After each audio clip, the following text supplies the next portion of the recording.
오늘 본문 말씀 에베소서 5장 21절부터 33절까지의 말씀 우리 같이 찾아서 한 절씩 교독하도록 하겠습니다.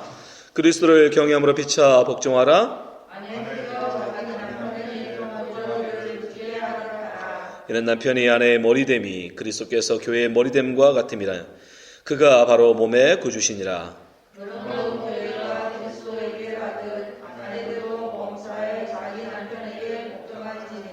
남편들아 아내 사랑하기를 그리스도께서 교회를 사랑하시고 그 교회를 위하여 자신을 주심같이 하라. 이는 곧 그로 씻어 말씀으로 깨끗하게 하사 거룩하게 하시고 자기 앞에 영광스러운 교회로 세우사 티나 주류 잡힌 것이나 이런 것들이 없이 거룩하고 흠이 없게 하려 하심이라. 이와 같이 남편들도 자기 아내 사랑하기를 자기 자신과 같이 할지니 자기 아내를 사랑하는 자는 자기를 사랑하는 것이라. 누구든지 언제나 자기 육체를 미워하지 않고 오직 양육하여 보호하기를 그리스도께서 교회에게 함과 같이 하나니 우리는 그 몸의 지체입니다. 그러므로 사람이 부모를 떠나 그 아내와 합하여 그들이 한 육체가 될지니 이 비밀이 크도다. 나는 그리스도와 교회에 대하여 원하노라. 함께 있습니다. 그러나 너희도 각각 자기의 아내 사랑하기를 자신과 같이 하고 아내도 자기 남편을 존경하라. 아멘. 기도하겠습니다. 하나님, 오늘 이 시간 저희들에게 하나님의 귀한 말씀 허락하여 주시옵소서. 저희들 하나님 아버지, 정말 하나님 말씀 없이 살 수 없음을 고백합니다. 저희들이 이 땅에서 그리스도인으로서 그리스도의 빛을 하나님 전해야 하는 자로서 하나님 말씀 없이 무엇으로 우리가 하나님 빛을 발하겠습니까? 아버지 하나님, 정말 우리가 살던 경험으로 우리가 살던 지식으로 하나님 살아가지 않게 하여 주시고 이 세상의 말, 이 세상의 가치로 하나님 세상을 살지 않게 하여 주시고 오직 하나님께서 우리에게 말씀하시는 그 말씀에 하나님 힘입어 살아가게 하여 주시옵소서. 그것이 빛된 성도로서의 삶인 줄 나오니 이 시간에 하나님의 귀한 말씀을 통해서 다시 한번 저희들을 깨닫게 하여 주시고 하나님의 빛을 하나님 받는 시간 되게 하여 주시옵소서. 오늘도 하나님의 저희들에게 말씀으로 새겨주시기 원하며 예수님 이름으로 기도합나이다. 아멘. 네, 감사합니다. 오늘 에베소서 강의 25번째 시간으로 피차 복종하라 라는 제목으로 말씀 나누겠습니다. 바울은 지금 교회 성도로 부름받은 사람들이 이 세상 가운데서 어떻게 그리스도인답게 살아낼 수 있는가에 대해서 지금 이야기하고 있는 겁니다. 그죠? 4장부터 지금 계속 하고 있죠. 그래서 그리스도인으로서 우리는 뭐다? 빛으로 부름받았다. 너희들이 세상에서 그리스도인으로 산다는 건 어두움 속에 빛으로 사는 것과 같은 것이다. 그래서 빛으로서 살기 위해서 우리가 지난 시간에 뭐라 했죠? 먼저 지혜가 있어야 된다라고 했어요. 지혜 있는 삶이 있어야 된다. 무언가를 어떻게 했지? 내가 지금 이 상황 속에서 무언가를 어떻게 해야 될 바를 분명히 알고 하나님이 내게 뭘 원하시는지 그걸 이해하고 살아가는 그런 지혜 있는 자가 되어야 된다. 그러면서 또 뭐라고 그래요? 성령 충만함을 받아야 한다. 성령 충만함을 받지 않고는 우리가 결코 이 어두운 세상에서 빛으로서의 삶을 살아낼 수가 없다. 그래서 성령 충만 받은 사람은 지난 시간에 두 가지만 살펴봤어요. 찬송하고 기도한다. 그죠? 그리고 하나님 앞에 감사한다. 범사에 감사한다. 이게 성령 충만한 삶이라고 그랬어요. 그러면서 오늘 이제 말씀을 이어가는데 여러분 사실 오늘 본문을 보시면 아마 여러분 성경에 보면 22절부터 33절까지가 한 단락으로 되어 있어요. 그죠? 근데 사실은 전체 문맥으로 보면 21절부터 이어가는 게 맞는 겁니다. 그래서 21절부터 사실은 이게 오늘 읽은 본문까지가 아니라 6장 9절까지 쭉 이어져요. 그래서 전체 5장 22절부터 6장 9절까지 이어지는 이 모든 맥락을 다 이끌어가는 그 구절이 바로 21절이에요. 자, 21절 한번 보세요. 그리스도를 경외함으로 피차 복종하라. 이 문장이 나머지 뒤에 나오는 그 이야기들을 이끌어 가고 있는 강령이라고 할 수 있어요. 사실은 이 21절은 그러면 독립적으로 하나 있는 문장이 아니고요. 사실은 이 문장 21절은 우리가 지난주에 살펴본 성령 충만해라. 18절에 성령 충만함을 받아라 라는 그 말에 또 이어져 가는 말이에요. 사실 성령 충만을 받으라 라는 동사에 5개의 분사구가 붙었어요. 그러니까 성령 충만함을 받으면 너희들이 어떻게 된다라고 하면서 5개를 붙여놨는데 그게 앞에서 우리가 살펴본 우리가 성령 충만하게 되면 어떻게 된다? 서로 화답하게 된다, 노래하게 된다, 찬송한다, 감사한다예요. 그걸 아우러서 우리가 하나님께 찬송하고 하나님께 감사한다라고 제가 말씀드렸는데, 그리고 오늘 한 가지가 더 껴요. 우리가 성령 충만하게 되면 뭐 한다? 바로 피차 복종하게 된다. 그러면서 피차 복종한다라고 말했죠. 피차. 이 피차라는 게 뭐예요? 관계거든요. 서로가 서로의 관계. 그러면서 22절부터 그 관계됨. 사람이 이 땅에서 세상에 살아가면서 관계로 맺어져야 되는 관계들. 그래서 첫 번째가 부부 관계예요. 그 다음에 6장으로 넘어가면 자식과의 관계. 그리고 6장 5절부터는 종과 상전. 지금으로 하면 비즈니스 관계죠. 그죠? 그런 관계들에 대해서 쭉 얘기해요. 그 모든 관계들이 근데 무엇으로? 피차 복종함으로 맺어져 가야 된다는 거예요. 그게 뭐다? 성령 충만 받은 사람의 삶이다. 그게 또한 세상의 빛으로 부름받은 그리스도인으로서 이 땅을 살아내는 삶의 원리라는 거예요. 그래서 우리가 이 피차 복종하라는 오늘 말씀을 이걸 잘 배워야 우리가 관계를 맺고 있는 다른 사람과의 관계 속에서 그 관계들을 잘 맺어갈 수가 있는 거예요. 그래서 바울은 오늘 본문은 부부관계에 대해서 이야기하거든요. 부부관계. 피차 복종하라. 그러면서 아내는 어떻게 하라? 남편은 어떻게 하라? 라고 얘기해요. 첫 번째 우리 아내들은 뭐 하라고 얘기합니까? 남편을 존경하라고 얘기해요. 자, 말씀이 이겁니다. 에베소서 5장 22절부터 자, 아내들에게 24절까지 나오죠? 볼게요. 아내들이여 자기 남편에게 복종하기를 죽게 하듯 하라. 이는 남편이 아내의 머리됨이 그리스도께서 교회의 머리됨과 같으니 그가 바로 몸의 구주시니라. 그러나 교회가 그리스도에게 하듯 아내들도 범사에 자기 남편에게 복종할지니라. 여기 보면 굉장히 아내들 입장에서 보면 좀 불편할 수 있어요. 왜 남편한테 복종하라? 이 복종이라는 말을 우리가 너무 한국말로 이해하면 그냥 무의미하게 아무 조건 없이 무조건 따르는 이런 것으로 이해하시지만 성경의 원어적인 복종의 의미는 그런 뜻이 아닙니다. 성경에서 원어적인 복종하라의 복종은 뭐냐면 그 상대방을 머리로 인정하라는 뜻이에요. 머리로. 그러니까 더 정확하게 말하면 하나님의 정하신 질서를 따르라는 거예요. 하나님이 정하신 질서를 따라가라. 그 질서를 거스려서 튀어나가지 말고 네가 만약에 따르는 자로서의 질서 가운데 있다면 따르라는 거야. 이끄는 자의 그러면 머리로서의 부름받은 사람이라면 머리로서 이끌어가라 하겠죠. 그러니까 복종이라는 의미는 단순하게 우리가 생각하는 그런 복종이 아닌 거예요. 더 깊은 의미가 있는 거예요. 그러니까 하나님이 정하신 질서를 따라감이 복종이에요. 그래서 지금 사실은 복종하라 여자들한테 아내들한테 복종하라 그래놓고 그 근거를 뭐라고 얘기해요? 교회가 그리스도에게 복종하지 않냐? 그러니까 아내들도 남편에게 복종해야 된다라고 해요. 그죠? 근데 논리적으로 말이 됩니까? 아니 교회가 그리스도에게 복종하는 게 아내가 남편에게 복종해야 될 이유가 돼요? 그건 말이 안 되잖아요. 그죠? 한국 같은 경우는 유교 사상에서 그죠? 아내들은 남편에게 복종하라고 그래요. 그죠? 왜? 유교 사상에서는 낮은 자가, 그러니까 어린 자가 더 나이 많은 자를 공경하는 게 법이잖아요. 모든 질서 원리니까. 그래서 어린 아내가 당연히 더 연장자인 남편에게 순종하는 건 기본이다라고 그렇게 이끌어갈 수 있어요. 근데 지금 바울은 뭐라고 얘기하냐면 아내가 남편에게 복종해야 되는데 이유가 뭐냐? 교회가 그리스도에게 복종하지 않냐. 그러니까 너희들도 복종해라. 그 말로만 보면 무슨 말 하는지 모르겠어요. 그죠? 이해가 안 되죠. 따르겠어요, 여러분? 교회가 그리스도에게 복종하니까 아내들은 복종해라. 그런 뜻이 아니라는 거예요. 복종의 의미가. 그러니까 복종은 무슨 뜻이냐면 왜 교회와 그리스도의 관계를 가져오냐? 바로 그 질서 때문에 그런 거예요. 교회라는 게 교회에 그리스도가 뭐예요? 머리시죠. 그죠? 교회와 그리스도의 관계가 어떻게 됩니까? 교회는 그리스도의 몸이에요. 몸. 그죠? 바디예요. 그리고 교회의 머리는 그리스도예요. 그러니까 지금 교회와 그리스도의 관계는 뭘 얘기하는 거냐면 머리와 몸된 사이의 관계를 이야기하고 있는 거예요. 그 예를 드는 거예요. 그죠? 그럼 몸된 교회가 머리된 그리스도를 따르는 게 자연스러운 거 아니냐? 당연한 거 아니냐? 그죠? 그 당연하죠.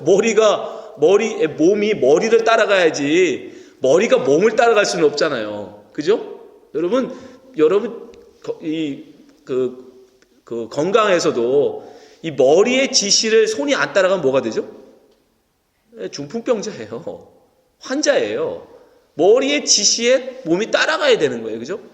다리가 가라고 하는데 다리가 안 가. 그러면 마비죠. 그죠? 이 장애 하체 마비가 되는 거예요. 그건 환자란 말이죠. 그 비정상인 거예요. 그러니까 몸이 머리를 따라가는 게 자연스러운 거예요. 그게 질서예요. 그죠? 그게 정상적인 거고 그게 자연스러운 거예요. 그 예를 드는 거예요, 지금. 그러니까 몸된 교회가 머리된 그리스도를 따라가는 게 자연스러운 거 아니냐. 그러니까 가정에서 아내는 뭐다? 몸이다. 남편은 머리다. 그렇기 때문에 몸된 아내는 머리된 남편을 따라가는 것이, 이게 뭐라고 했죠? 아까 복종이라고 했잖아요. 하는 것이 자연스러운 거다. 그러니까 아내들은 머리된 남편을 따라가라. 그 얘기하고 있는 거예요. 그러면서 그 따를 때 무엇으로? 어떤 마음으로? 존경하는 마음으로 따라야 한다고요. 나중에 결론적으로 얘기하거든요. 에베소 5장 33절 보세요. 그러나 너희도 각각 자기 아내를 사랑하기를 자신과 같이 하고, 뭐라고요? 같이 봅시다. 아내도 자기 남편을 존경하라.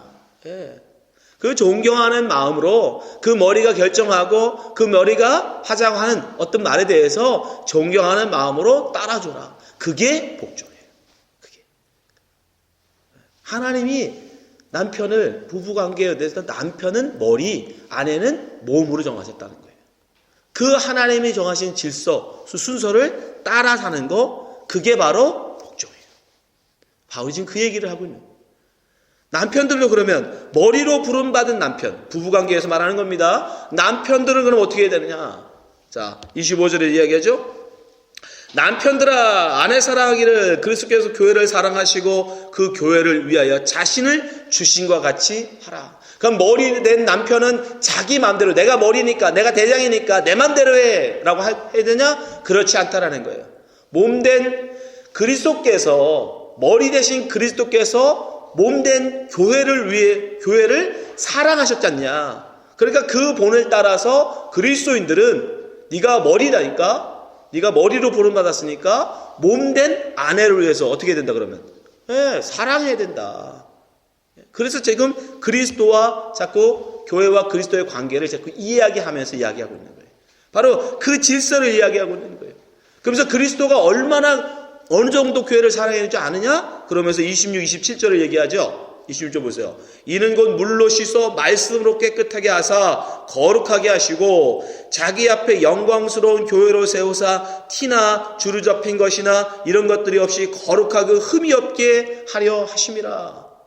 그리스도 몸된 그리스도께서, 머리된 그리스도께서 그 몸된 교회를 얼마나 사랑하셨는지 아느냐. 그 교회를 세우려고, 거룩하게 세우려고, 흠이 없게 세우려고 얼마나 그리스도가 헌신했느냐. 그 본을 따라서 너희들은 그리스도인 된 머리, 남편으로 부름받았으니까 그리스도를 쫓아서, 그리스도를 따라서 너희도 역시 아내를 그렇게 사랑해야 한다. 그러면서 28절. 이와 같이 남편들도 자기 아내 사랑하기를 자기 자신과 같이 할지니 자기 아내를 사랑하는 자는 자기를 사랑하는 것이라. 아까 피차 복종하라고 말씀드렸잖아요. 그죠? 피차 복종하라. 피차 복종하라라는 전제하에서 부부관계를 지금 바울이 이야기하는 거예요. 그래서 머리된 남편은 그냥 아내의 복종만을 받는 존재가 돼서는 안 된다는 거예요. 피차니까 남편도 역시 복종의 의미가 뭐였어요? 질서를 따라가는 거잖아요. 그러니까 머리로 부름받았다 할지라도 머리가 내 맘대로 내 하고 싶은 대로 하는 거야가 아니라는 거예요. 머리는 그 몸된 그 몸을 위해서 자기를 기꺼이 어떻게 한다? 다 내려놓는. 자기의 모든 것을 다 희생해서 그것을 사랑함으로 해야 돼. 그게 온전히 그리스도의 본을 쫓아 복종하는 모습입니다. 지금 바울이 그 얘기하는 거예요. 그렇게 서로 아름다운 가정, 그렇게 남편으로서 아내로서 그리스도 안에서 피차 복종할 때 교회가 아름답게 세워진다라고 얘기하는 거예요. 근데 재미있는 건 여러분 바울은 일생 동안 결혼을 한 적이 없어요. 결혼을 하지 않았다는 얘기는 가정을 세운 적도 없어요. 자녀를 낳은 적도 없습니다. 그런 바울이 지금 부부관계에 대해서 이야기하고 있거든요. 가정에 대해서 이야기하고 있거든요. 그죠? 그러니까 이거는 자기의 경험적인 이야기는 절대 아닌 거예요. 그죠? 그럼 무엇의 근거를 가지고 바울이 지금 이걸 얘기하느냐? 바울이 구약의 말씀 속에서, 특별히 창세기의 말씀 속에서 이 가정이라는 것을 왜 하나님이 세우셨는지를 알게 돼요. 왜 하나님께서 사람들에게 이 가정이라는 걸 만드셔가지고 우리에게 허락하셨느냐? 바울은 뭐라고 얘기하냐면 그건 하나님께서 바로 이 가정을 통해서 교회와 그리스도가 어떤 관계인지를 알게 하시려고 그런 거다라고 얘기해요. 이건 바울이 구약 말씀을 통해서 깨달은 그 말이에요. 자기가 경험해서 자기가 부부 생활을 해보고 결혼 생활을 해보고 자녀를 낳아보고 해서 그 경험해가지고 야 부부는 이래야 돼. 남자는 존경을 먹고 사는 거야. 아내는 사랑을 먹고 사는 거야. 그러면서 존경하고 사랑해. 그런 게 아니에요. 그런 게 아니라 구약의 말씀, 특별히 창세기의 말씀 속에 나오는 그 부부, 가정을 세우신 하나님의 의도, 목적. 그게 바로 교회와 그리스도의 관계를 위해서 보여주려고 우리로 알게 하시려고 그런 거구나. 자, 보세요. 29절부터. 누구든지 언제나 자기 육체를 미워하지 않고 오직 양육하여 보호하기를 그리스도께서 교회에게 함과 같이 하나니, 부부 얘기하다 말고 갑자기 또 그리스도와 교회 얘기하죠. 자, 30절. 우리는 그 몸의 지체입니다. 그 몸의 지체. 교회의 멤버들이잖아요. 그죠? 여기서 지체라는 영어로 보면 멤버예요. 멤버. 우리는 교회에 다 멤버들이에요. 그죠? 예. 우리는 다 교회에 소속된, 성도들은 다 교회에 소속된 사람들이에요. 근데 그 교회, 성도는 다 교회 멤버들인데 그 교회는 그리스도와의 관계가 있어요. 머리 대신 그리스도와의 관계. 어떤 관계? 31절. 그러므로 사람이 부모를 떠나와 아내와 합하여 그둘이 한 육체가 될지니, 이건 창세기에 있는 말씀이죠. 32절. 이 비밀이 크도다. 나는 그리스도와 교회에 대하여 말하노라. 우리가 다 성도로 부름받았는데 교회의 멤버인데, 우리가 이 교회의 멤버는 좀 더 몸된 그리스도와 어떤 관계인지 아냐? 바로 교회 그리스도는 교회의 머리일 뿐 아니라 천국에서는 우리의 뭐예요? 신랑이 되죠. 이 교회는. 교회는 이 땅에서 교회지만 천국에서는 모든 교회는 성도 멤버들은 뭐가 돼요? 신랑 대신 예수 그리스도의 거룩한 신부예요. 신부. 그죠? 그러니까 천국이라는 공동체로 보면 교회의 머리이신 그리스도는 신랑, 교회의 몸된 우리는 예수 그리스도의 신부. 그러니까 신랑과 신부, 남편과 아내가 되는 거죠. 이해되시죠? 그러니까 가정이라는 건 바로 이 천국에서 살게 될 신랑과 신부로서 살아갈 우리의 그 삶이 가정 속에 뭐 돼 있다? 축약돼 있다. 그러니까 가정이라는 건 지금 바울이 놀린 거예요. 이 가정이라는 건 그 안에서 신랑과 신부가 있고 하나님께서 남편을 머리로 아내는 몸으로, 이거 그냥 바울이 남자니까 남자가 더 위대해, 그리고 머리세 이렇게 논리를 피는 게 아니에요.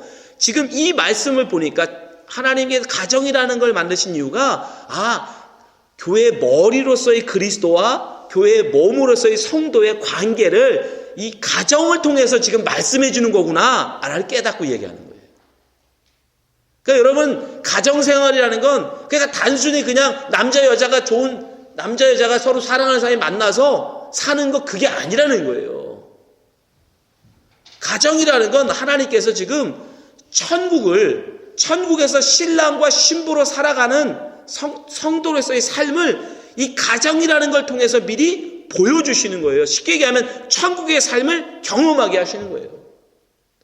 또한 교회의 성도로서는 머리된 그리스도와 몸된 우리가 어떻게 살아갈 것인가, 머리 대신 예수 그리스도를 신부된 우리가 어떻게 그분을 존경하고 따라갈 것인가를 배우게 하는, 알게 하는, 깨닫게 하는 그 장소가 바로 가정이라는 거예요.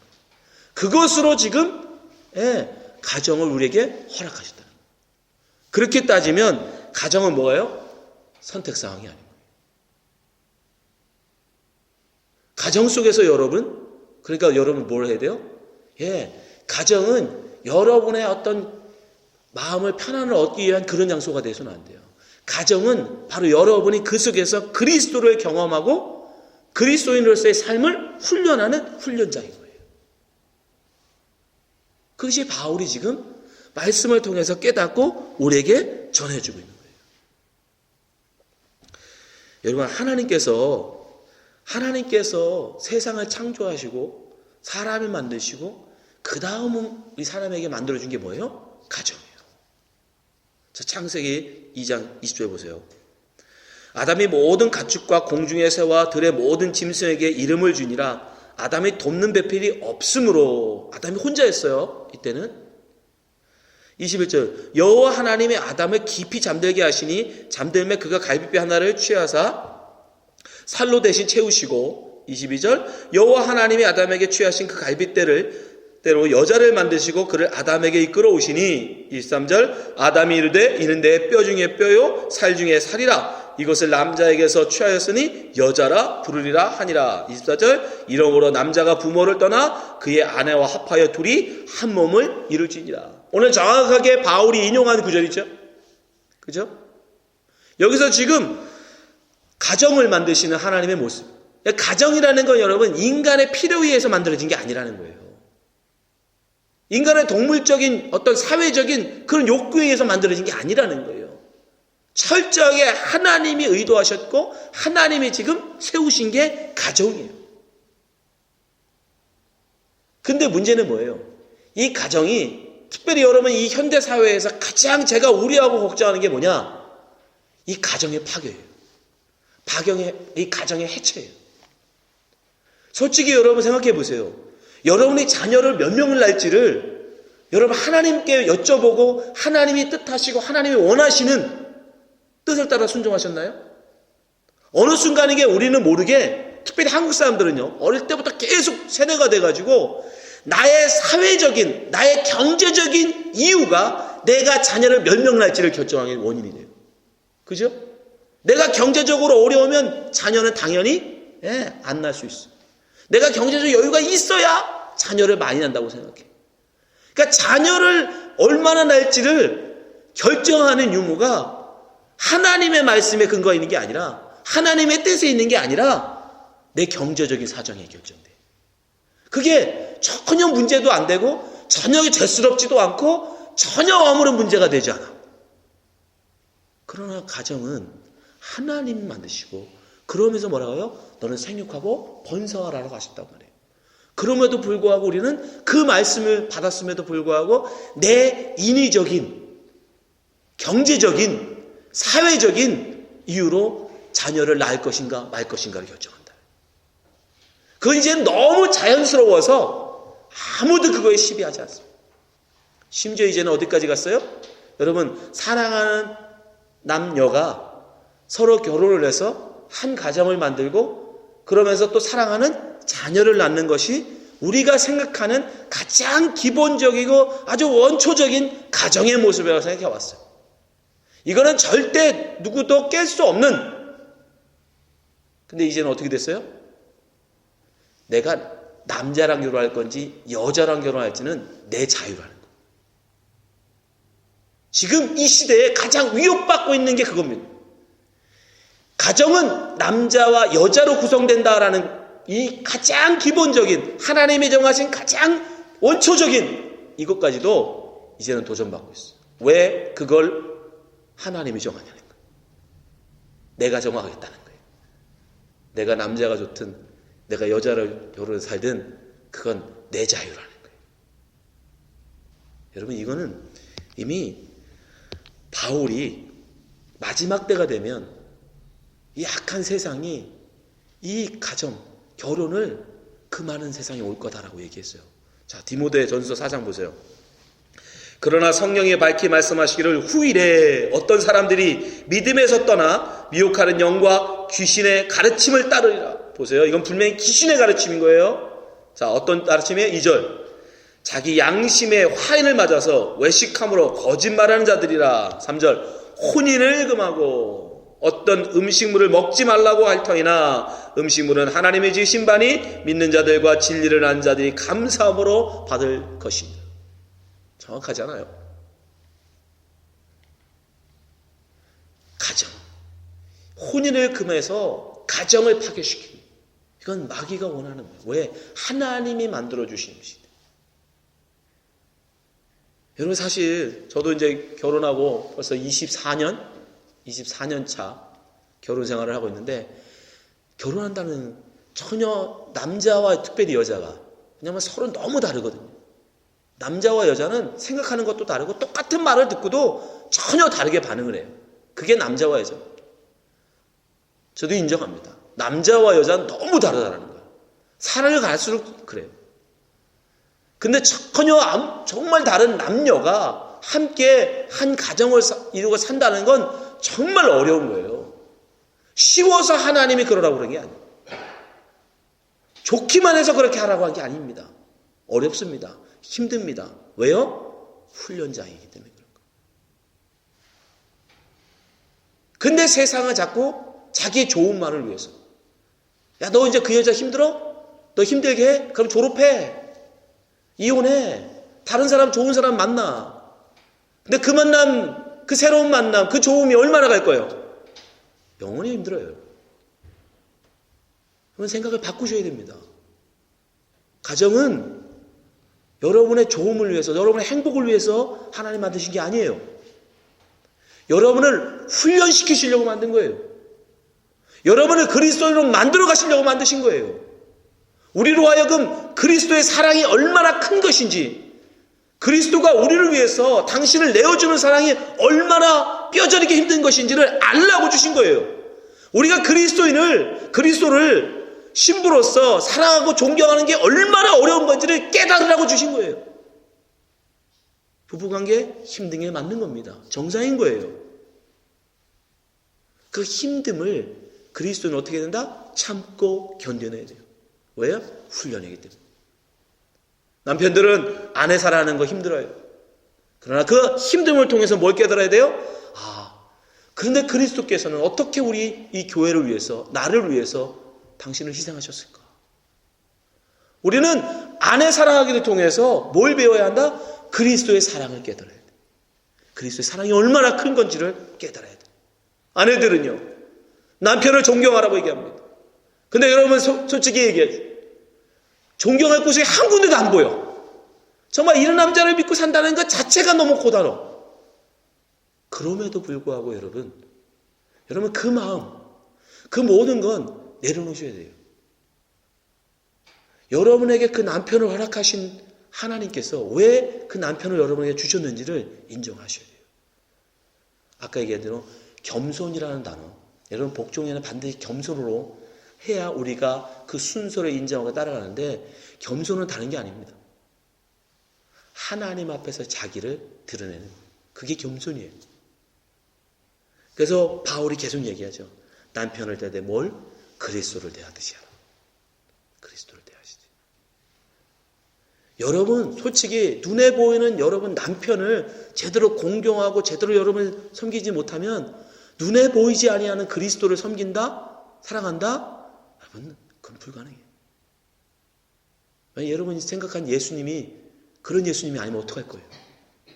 똑같은 거예요. 여러분 생각해보면, 여러분 남편에게 기대했던 이런 모습이 있었는데 막상 결혼하니까 다 깨졌어. 그러니까 막 너무 속상해. 존경심이 깨져. 똑같은 원리로 여러분이 생각했던 예수님이 있어. 근데 만났더니 아니야. 나는 헤어스타일도 좀 길고 키도 좀 훤칠하고 이런 남자를 기대하고 천국 갔는데 예수님이 짜리몽땅해갖고 머리도 대머리고, 그럼 어떻게 할 거예요? 거기서 표현하실 거예요? 내가 생각했던 예수는 당신 아닙니다. 그죠? 나의 기대와 나의 생각을 내려놓은, 거기서부터 존경이 나와요. 그러니까 여러분 우리는 가정을 통해서 그걸 배워가는 거예요. 남편은 남편으로서, 아내는 아내로서 서로의 그리스도의 됨, 그리스도를 사랑함, 또 그리스도의 사랑, 그런 것들을 깨달아가는 훈련장으로서 여러분 생각하셔요.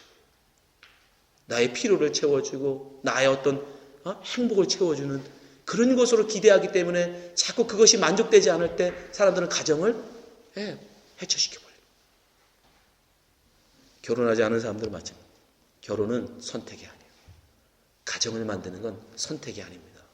여러분 자녀들에게 그걸 선택해 하라고 하지 마세요. 하나님은 우리에게 가정을 만들라고 하셨어요. 왜요?